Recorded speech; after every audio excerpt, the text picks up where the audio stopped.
like to greet all human beings all around the world with the universal greetings of peace and the blessings of God be with you. Tonight happened to be March the 15th, 2021. It's Monday. It's about 8:58 p.m.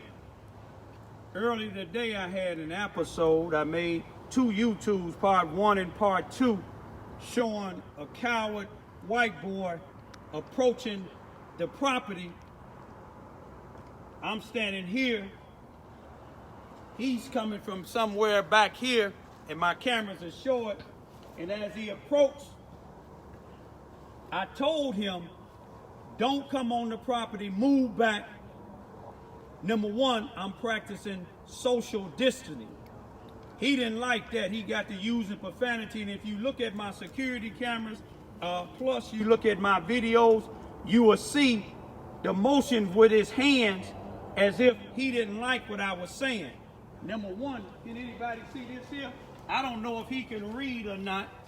You see what I'm saying? But this says private property. It don't say you can, it says no. No trespassing. Right on the side of the house. It's another no trespassing. Everybody that live in this town, just about black and white, they real familiar with who I am. I'm not saying I'm some tough individual. Y'all watch these here. I'm taking you back here because I want to let you see something else. Can you see what this say? No trespassing. This little metal sign right here. On the other side, it says no trespassing. You see these lights out here? Each one of them is set for a particular reason. You see what I'm saying? Each one of these lights is set for a particular reason. You see what just came on here, up here? Everything is set around here for a reason. I don't need no lights right here because if you look up here, this is a light that lights up all of this in the front of my driveway. I don't have security cameras in these lights because I'm afraid. I have them because I'm trying to give individuals like that coward white guy, you see what I'm saying? And the rest of the individuals that's to shoot, fit, wear here in Charleston, Missouri, I'm trying to give you all the leeway I can before your heart stop beating permanently. You can't keep threatening somebody, especially a human being, and think that you're going to keep on walking up on the property. See, they watch what some of the police officers, not all, what some of the police officers let some of these coward blacks do. You see what I'm saying? They seen them allow a coward black to hit me. They're still on me. I ain't killed nobody down here. Hopefully I won't have to. But individuals walking up on this here like he did, and he got angry. But then when I told my daughters and them to call the police, he tried to get away. While they was going to call the police and secure the house, I followed him. And as he tried to walk through here, I found out he lives on Warren Street and these projects that they opening back up. And what I'm gonna do tomorrow, go to the property manager and let them see what he did. See, when we followed him around the corner, we just waited for the police to come. You see, back in my day, he would have been dead right there. And I'd have called the police. You see what I'm saying? Everything would have been on camera because you seen the justice on him when I was telling him to get back.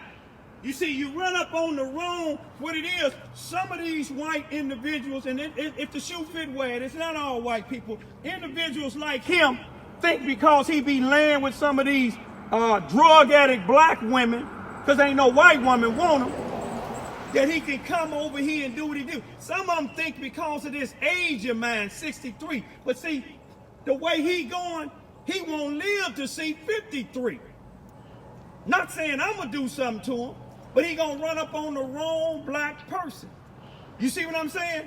Just like when these people was living next door, a white female dealing with a black guy, all she did was disrespect me. But she was connected with this NAACP, some of these police and sheriff. You see what I'm saying? And then I filed charges on the guy, and I got him on camera threatening me, telling me to come on the streets, in the streets. This was November the 30th. I ain't heard nothing yet. But you see, all I can do is do my part. I make my report. The police officer that came today, I give him respect, because him and the other one that quit, when my brother died, they expressed their condolence. When he came today, he told me the same thing that the other one that quit. You know, they sorry to hear about my dad. And one thing that they do, him, the one that came now, and the other one that quit, they do write the reports, but it's up to their chief, and it's up to the prosecuting attorney and the judges to do their job. But they not doing their job, because if they was, the guy that assaulted me, when him and his friend came over here harassing me, and when they was at the police station harassing me, they would have been locked up. But the one judge threw the case out. The judge that threw the case out was tied with this black NAACP president, all of them.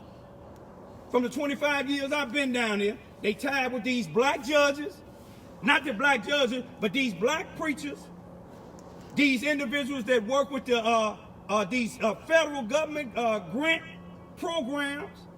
You see what I'm saying? With City Hall, the Sheriff Department, Susanna Wesley Family Learning Center. But I don't care how many they tied with. The good old boy system, one thing about me, my parents were smart enough to move from down here in the 1940s and raise me and my brothers and sisters in Chicago. And where I was raised, ain't nothing or nobody in this town put no fear in me. Not the judge, not the prosecuting attorney. Your power is limited. You see what I'm saying? God can stop your heart from beating at any time. I'm going to leave for right now, y'all, but family, I'm okay. You see what I'm saying? To those that said just let him go, I wasn't going to let him get out of my sight after he trespassed and threatened me. And the things that he said out of his mouth is the same thing as that past NAACP president was doing. You see what I'm saying? Saying negative things about me as if I'm doing something to kids. I ain't doing nothing to kids. What I'm doing is awakening kids. Ain't nobody in this town, kids, scared of me. You see what I'm saying? What the NAACP people use white boys like this here, you follow what I'm saying? To try to put intimidation on me. But little do they know, I'm a human being. What if I lose my mind and just snap? You see what I'm saying? What if lead got to going up in his head, you see what I'm saying, or in his body, then they would say, oh, the man is violent. But you know one thing about me, y'all? I'm trying to give y'all warning. Individuals that did what he did, and individuals like that black coward that called my phone a couple of days ago threatening me, do your threats, but don't walk that close up on me, because what I started to do is get a pipe and try to tear his head off. But I got two futures to think about. My soon-to-be 15 and 16-year-old daughter. That's what the NAACP and all these other good old boys don't like. I'm a black man, stand my ground, taking care of my daughters. You see what I'm saying? Taking care of my business, don't need their handouts, and helping others. If every black was to stand up to these, like this old white coward boy and these sellout Negroes, if you stand up to them, put the law on them, if they come too close, do what you gotta do as a human being. I ain't got to go back. He had enough sense. See, when they sent him, they have enough sense. See, he thought he was going to intimidate me because he big. The bigger they is, the harder they fall. Peace be still.